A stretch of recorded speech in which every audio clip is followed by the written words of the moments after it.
Guðrúnarhvöt, Gudrun's Inciting. The two concluding poems in the Codex Regius, the Guðrúnarhvöt, Gudrun's Inciting, and the Hamðismál, the Ballad of Hamdir, belong to a narrative cycle connected with those of Sigurd, the Burgundians, and Atli, by only the slenderest of threads. Of the three early historical kings who gradually assumed a dominant place in Germanic legend, Ermanaric, king of the East Goths in the middle of the 4th century, was actually the least important, even though Jordanus, the 6th century author of De Rebus Goethicus, compared him to Alexander the Great. Memories of his cruelty and of his tragic death, however, persisted, along with the real glories of Theodoric, a century and a half later, and of the conquest of Attila, whose lifetime approximately bridged the gap between Ermanic's death and Theodoric's birth.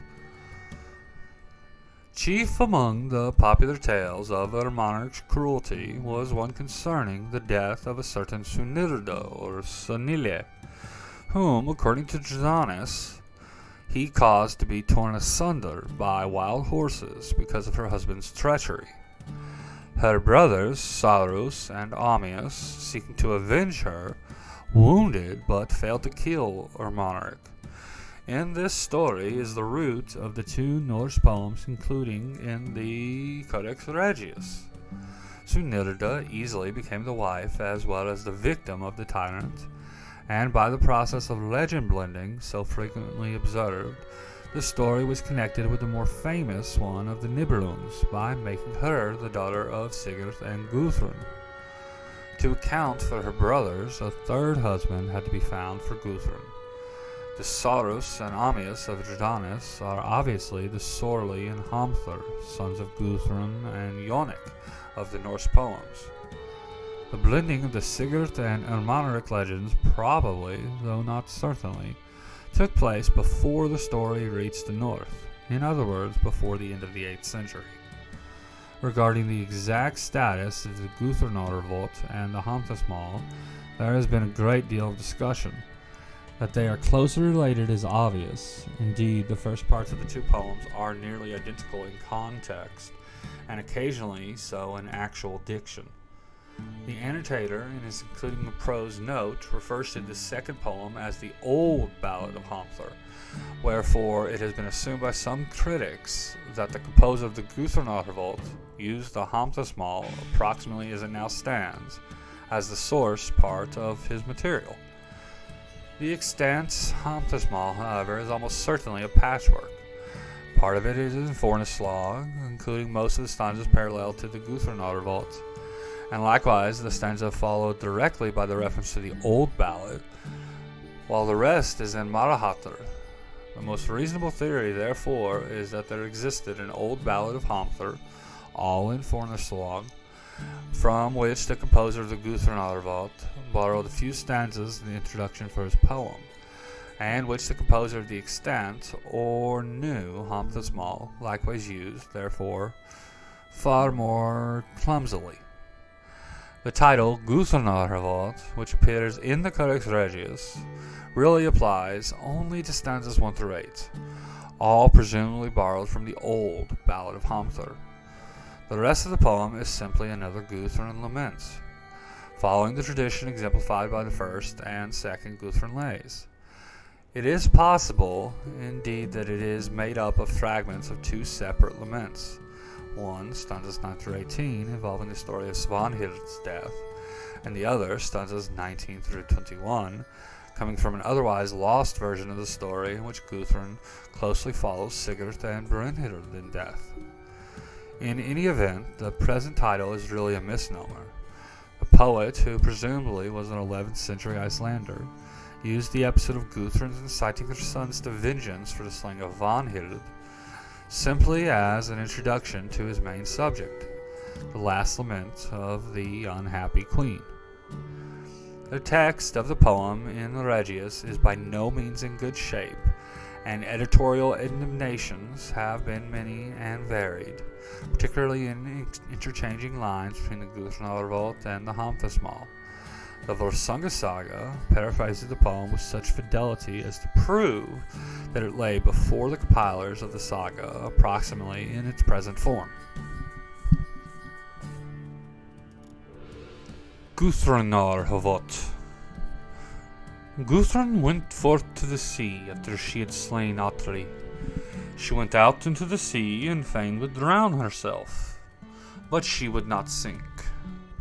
The waves bore her across the fjord to the land of King Jonak. He took her as wife. Their sons were Sörli and Hamdir. There was brought up Svanhild, Sigurd's daughter. She was married to the mighty Jörmunrekkr. With him was Bikki, who counseled that Randver, the king's son, should have her. This Bikki told to the king. The king had Randver hanged, and Svanhild trodden to death under horses' feet. And when Gudrun learned this, she spake with her sons. A word strife I learned, most woeful of all, a speech from the fullness of sorrow spoken. When fierce of heart her sons to the fight, did Gudrun wet with words full grim. Why sit ye idle, why sleep out your lives, why grieve ye not in gladness to speak? Since Jörmunrekkr, your sister young, beneath the hooves of horses hath trodden, white and black on the battle way, grey road wanted the steeds of the Goths. Not like are ye to Gunnar of yore, nor have ye hearts such as Hogni's was. Vengeance for her ye soon would have, if brave ye were as my brothers of old, or hard your hearts as the Hunnish kings. Then Hamdir spake, the high of heart, little the deed of Hogni dislove. When Sigurd they wakened from his sleep, thy bed covers white with red with blood, of thy husband drenched with gore from the hearts.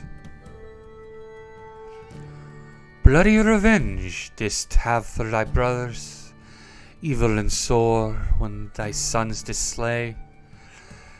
Else yet might we all on Jörmunrekkr together our sisters slaying avenge. The gear of the Hunnish king now gives us, thou hast whetted us so to the battle of swords. Laughing did Gudrun go to her chamber. The helm of the king's from the cupboard she took, and mail coats broad to her sons she bore them.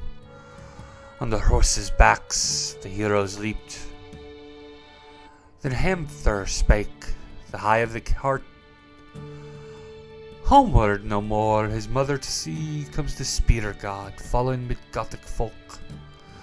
One death draught thou for us all shalt drink, for Svanhild then, and thy sons as well.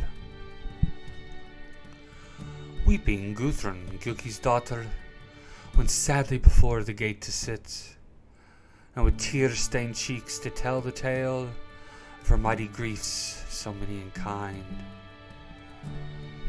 3 home fires knew I, 3 hearths I knew. Home was I brought by husbands 3, but Sigurd only of all was dear, he whom my brothers brought to his death. A great sorrow I saw, not nor knew, yet more it seemed I must suffer yet, when the princes great to Atli gave me. The brave boys I summoned to Sigurd's speech, for my woes requital I must not win, till off the heads of the Niflungs I blew. To the sea I went, my heart full sore, for the Norns whose wrath I would now escape. But the lofty billows bore me undrowned, to the land I came, so I longer must live. Then to the bed of old was it bitter, of a king of the folk a third time I came. always I bore his heirs to be, heirs so young, the sons of Jonakr. But round Svanhild and maidens sat, she was dearest ever of all my children. So did Svanhild seem in my hall, as the ray of the sun is far to see. Gold I gave her and garments bright, ere I let her go to the Gothic folk. Of my heavy woes the hardest it was, when Svanhild's tresses fair were trodden, and the mire by hoofs of horses wild. The sorest it was with Sigurd's mine, on his couch of victory robbed they killed. And grimmest of all, when to Gunnar's heart there crept the bright-hued, crawling snakes. And keenest of all, when they cut the heart from the living breast of the king so brave. Many woes I remember. Bridle, Sigurd, thy steed so black, hither yet run, thy swift-faring horse. Here there sits not son nor daughter, yet who to Gudrun gifts shall give. Remember, Sigurd, what once we said, when together both on the bed we sat, that mightily thou to me wast come, from hell and I from earth to thee. Pile ye up, Jarls, the pyre of oak, make it the highest a hero ever had. Let the fire burn my grief-filled breast, my sore-pressed heart till my sorrows melt.